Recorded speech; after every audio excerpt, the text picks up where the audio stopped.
is a certified public accountant and a certified internal auditor by profession.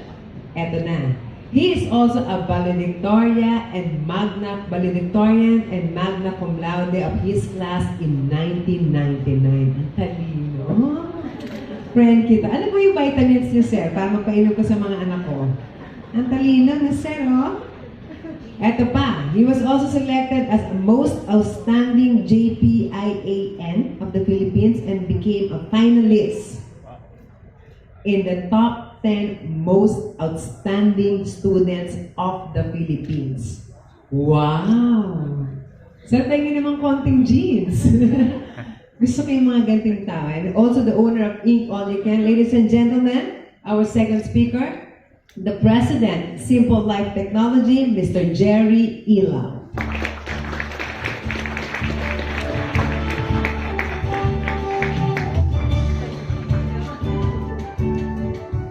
Thank you, Wilma, for that very kind introduction.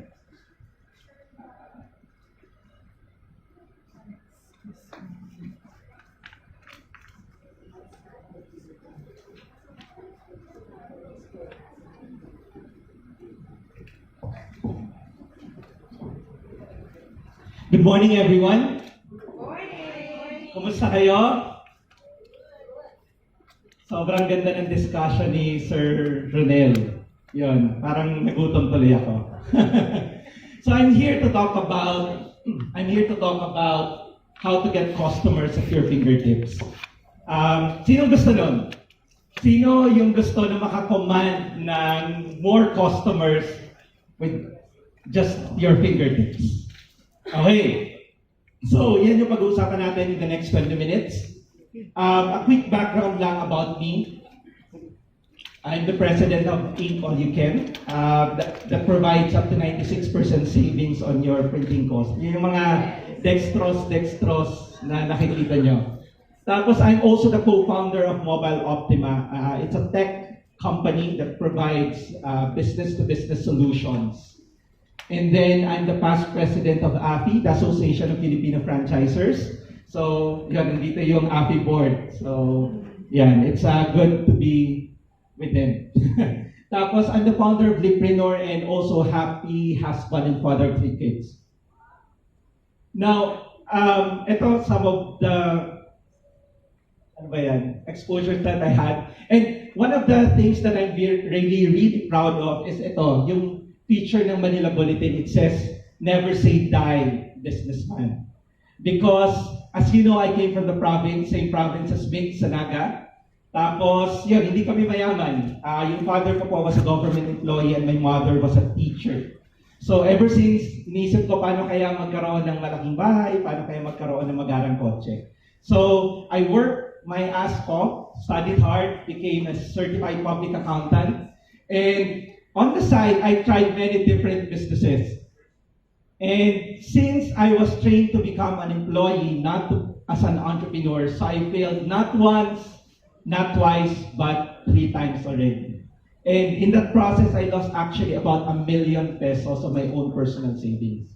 And buti na lang, hindi ako nag-give up. On my 4th try, I was lucky to be more successful with Inc. All You Can, and now the rest is history.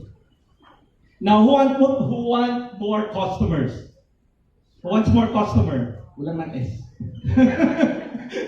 Tulog na, inaantok na ako kagabi. Okay? So, I want to share with you how you can get customers at your fingertips. Sino dito yung... Lang muna. What should you do? What should you do to get more customers? May idea ba kayo? Nakita nyo na? Kunwari hindi. You should buy them. Okay? To get more customers, you should buy your customers. Teka, di ba sila dapat ang bumibili? Hindi tayo. What do I mean? We buy our customers. How do we buy them? We buy by giving them a free gift, a free drink, can be a free appetizer, can be a free dessert, or a free meal. Okay? Buy whatever advertisement that you can get to make sure that those potential customers pass through your restaurant, pass through your door. Okay? Why? Why is this very important? It's because when you do this, when you buy your customers, then you just overcame the biggest hurdle for your business. Okay? Sino dito yung bago pa yung restaurant? Mga 1 to 2 years pa lang. Okay? A number of you. And the number one challenge is to really attract customers. Diba? Okay lang siguro kung si Rax ka or sino ba yung KFC, who are very well known. But for new cafes, new restaurants, the challenge is really to get customers to your doorsteps. So once you buy your customers, you just overcame the biggest hurdle, getting your customers to try your restaurants. I've heard these statistics na sabi yata ni Sumato, I think 5,000 restaurants are put up every year. 5,000. Okay? When you pass by anywhere, you see many restaurants propping up. Tama? But have you tried them? Have you tried at least half of them? Hindi, di ba? Most of them, quite interesting, but you did not have that, what do you call this? You did not have that trigger to walk to that restaurant and try what they have to offer. Okay? Many restaurants open. Unfortunately, very few people try it. Because there's no compelling reason for them to try your restaurant. And that's the biggest hurdle that you have to overcome if your restaurant is new. That's why what do you do? You buy them. Okay? Who knows this guy? Sino? A few. How about on this side? Meron ba nakakilala dito? Si Gary V.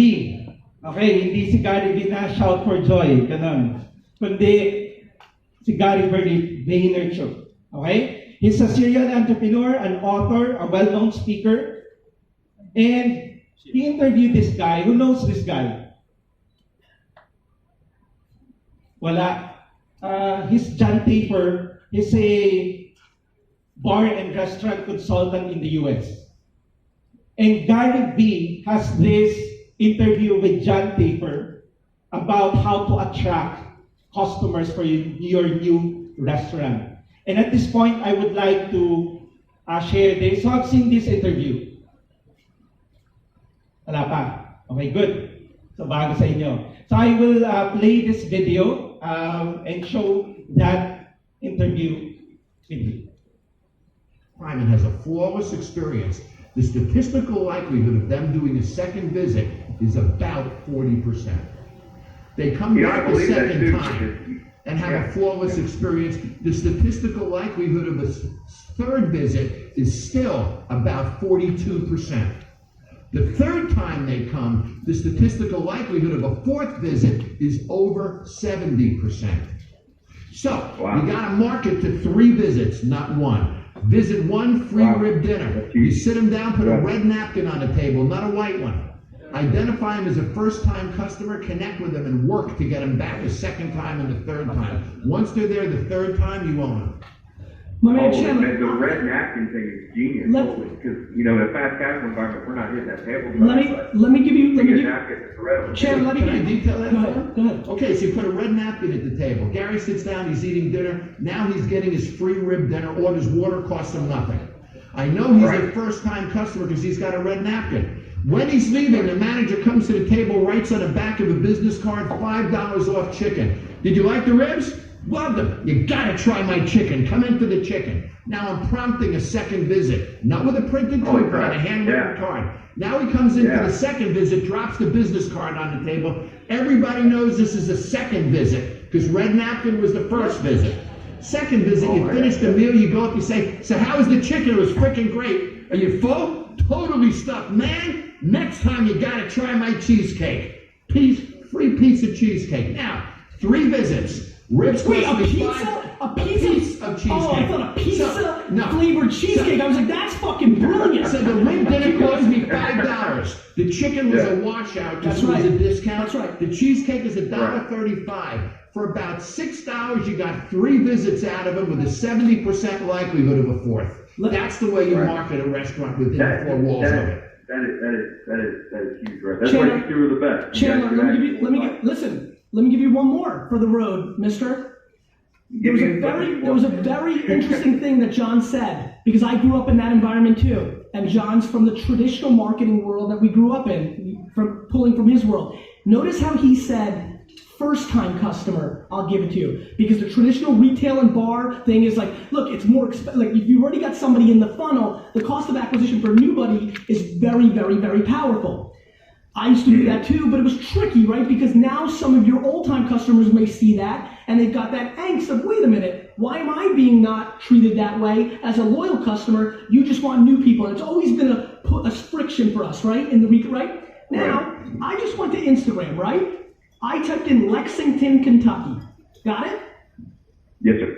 I'm looking at 9 posts right now that are top posts, and ungodly amounts, unlimited amounts of people's posts that are from Lexington, Kentucky. I went down all the way down, and that's from 48 minutes ago. 40 pictures down, 48 minutes ago. Thousands of people are posting right now on Instagram from Lexington, Kentucky. I go to the top 9 posts. I click the middle one. It's a nice little cute couple, right? They got 298 likes. Abby, she's from somewhere. She's part of a sorority, it looks like. She has 2,387 followers. There's a triple dot in the top right corner on Instagram. I hit it. It lets me send her a message.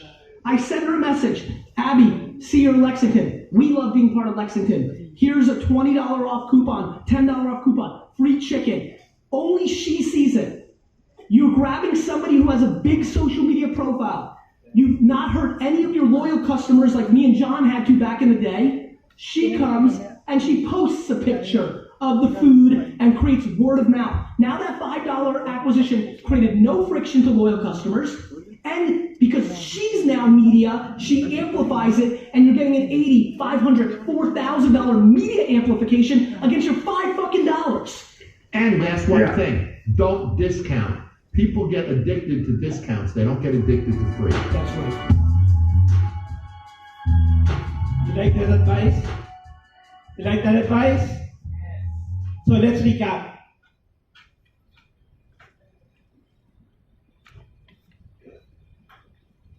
John said that you should market for 3 visits. Okay? The first time that a customer walks into your door, there's a 40% likelihood that he will come back again.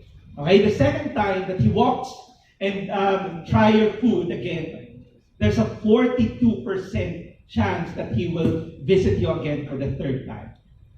But if you are able to let that customer try you for 3 times, then there's a 70% likelihood that he will come back again. Do you see the power of that?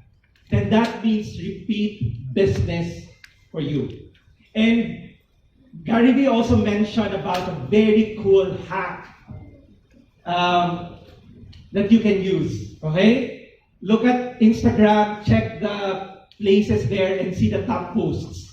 And then you can click on their profile and then message them and buy them.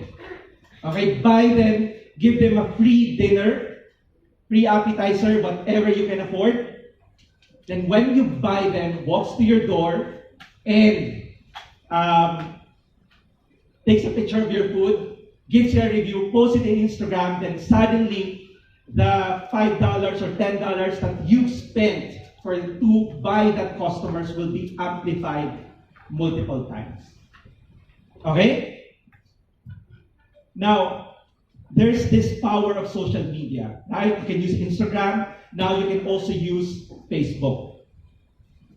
And I got this data. It says 94% of people now, of Filipinos, use Facebook. Who are doing Facebook marketing here?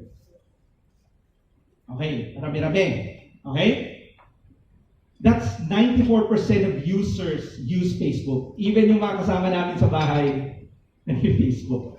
So, I guess lahat ata talaga, well, whatever your target customer is, meron silang Facebook. Now, when you do that, don't get too excited. You need to simply compute the payout formula. It's so simple. Okay? What do you need to do? Yung sales mo, you need to compute your sales, and that sales can come from the first visit plus your next visit, succeeding visits, if you can monitor that. So you have the sales, and then you divide it by the cost of acquisition, your purchase price for your customer. Now, the cost of acquisition, that includes the freebies, the free chicken, the free appetizer, the free meal, whatever you gave to that customer, plus your ads. Okay? Your ads in Facebook. So, you have this sales divided by cost of acquisition. That's your payout formula. Okay? That means that for every, for example, 20,000 sales that you get divided by 5,000, so the payout is 4 times. Okay? But that payout, we're talking about sales. Diba? Sino familiar dito sa payout? Konti lang. Okay, sige. So, once you do this, what you're just trying to do is to check, yung sinasabi ni Ari kanina, yung amplification ng expense mo or ng purchase price mo. So, in his example, $5 na free chicken, kung ma-amplify yun, and you generate $100, $1,000, then yun yung balik ng pera mo. That's basically payout. Okay? But when you talk about payout, you just don't look at how do you determine if 4 times is good or not. Okay? You have to know your target payout. And the target payout depends on your gross margin. So for example, if your restaurant, 50% of your, for example, you sell a menu of 200, a dish worth 200 pesos and 100 pesos dun yung cost mo for that menu, for that dish, then that means 50% yung gross margin mo. How did you get the 50%? 200 pesos minus the cost of the dish, 100. So ang gross margin mo is 100 pesos. And 100 divided by the 200 selling price is your gross margin. So you just check your gross margin. If your gross margin is 25%, ibig sabihin, nagbenta ka ng 100 pesos, ang cost nun, ng binenta mo, 25 pesos. Diba? That's, sorry, mali. If you sell 100 pesos, and then ang cost nun is 75 pesos, so that means ang gross margin mo is 25, diba? 25 divided by 100 is 25%. Then your target payout should be 4 times, at least 4 times. Okay? Now, if your gross margin is 50%, you just need at least 2 times. So, ibig sabihin, if you spend in your marketing 500 pesos and you get 1,000 sales out of that, you're breaking even. Anything above that, kita ka. Okay? Kung 66% naman ang gross margin mo, 1.5 times, and 80%, 1.25 times. Ganun lang ka liit yung target payout mo. So, what does it mean? So, yung formula natin should be actual payout should be higher than the target payout. Ganun lang siya kasimple. Okay? You get your target payout based on the gross margin for your food. Normally, sa food industry, I think at least 50%. Diba? Ang gross margin can be high as 66 or even 80%. So kung 80% siya, ang target payout mo should just be 1.25 times. So ganun lang siya. So then you do market it and buy your customers. How whatever you can spend. Okay? So if you have 10,000 pesos, 10,000 you buy ads. 10,000. Then you compute for the payout. So for example, in our farm, I tried this last December. I spent 5,500. I got 80,000 bookings. Okay, 80,000. And my payout, my target payout there was just 1.25 because wala naman akong gastos doon. Nandun na yung tulugan, basically, beddings lahat, everything. Okay, so ang gross margin ko for that, at least 80%. So, target payout is 1.25. I was able to get 14.5 times just by buying customers. Okay? I have this friend, he sent this Posible.net portable buy center. He sells it for 50,000. He bought a customer, he bought customers, 10 customers in fact, for 32,000. Total sales niya, meron siyang 40 customers times 50, 2 million. Payout niya 4 times. Okay? Ang target payout, and he was able to get 62.5 times. And that's the power of buying your customers. Because if you just rely on free advertisements, mabagal yun. Okay? Mabagal yun.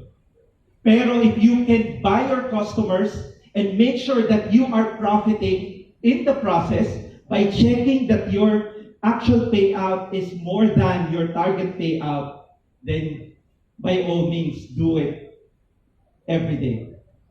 And I saw this example. I'm not sure if you can see this. I was browsing the other day and then I saw this is that Joe's Bread from Army Navy? And it says they're calling the troops in Vista Mall because I live near Taguig.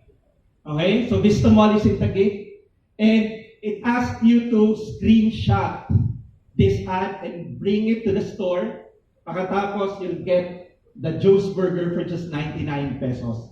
And I think it's a very powerful advertisement because it's targeted by location. If you use Facebook, you can target by location. That means if you want to reach those people who are in Makati, who are in Ortigas, who are in Quezon City, then you will be able to target those customers only. That means those people who are outside your target area, they cannot see the ad. And that makes it so powerful, that makes your advertisement so efficient.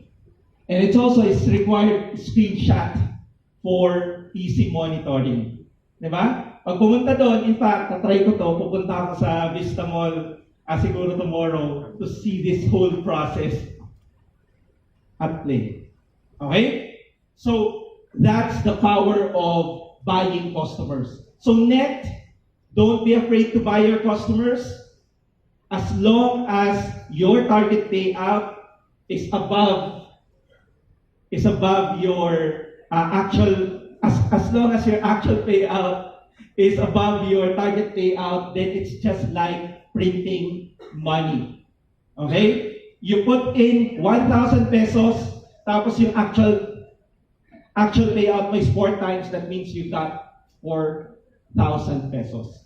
You put in 10,000 pesos, actual payout mo 5,000, 5 times, then you get sales of 50,000 pesos. The more you spend, the more you get, more customers. Okay? And that's the power of understanding that's the power of understanding the actual payout and the target payout. That means you can spend 1 million pesos, diba? 1 million pesos, and if you have a 4 times na actual payout, you'll get 4 million sales. And you cannot do that before. You cannot do that in traditional advertising. Tama? But you can do that with social media. If you want to know more, I'll be having a training on Facebook. Just email me at jerry@lipreneur.com. Thank you so much.